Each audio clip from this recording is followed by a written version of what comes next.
এই স্পিডবোটে আজকে আমরা 28 জন যাত্রী এখানে ফিটনেস বিহীন স্পিডবোট। এই স্পিডবোট 28 জন যাত্রী নিয়ে স্পিডবোট ছাড়ছে নদীর মাঝখানে। আমরা এই স্পিডবোট ফাটে গেছে, আমি আমার এই যে হাত কেটে গেছে, আমি এভাবে ধরেছি। 28 জন যাত্রী নিয়ে স্পিডবোট এটা মাছ পথে ফাটে গেছে। স্পিডবোটের দক্ষতা আমরা দক্ষতায় আমাদের 28 জন লোককে এখানে রক্ষা করছে, আমাদেরকে এখানে বাঁচে আনছে।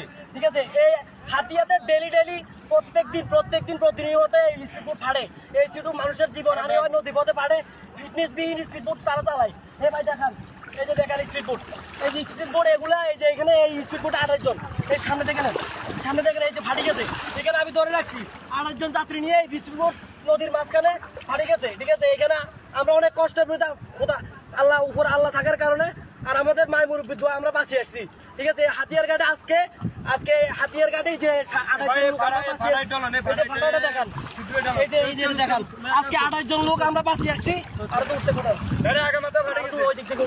আজকে 28 জন লোক আজকে আমরা বাঁচিয়ে আসছি।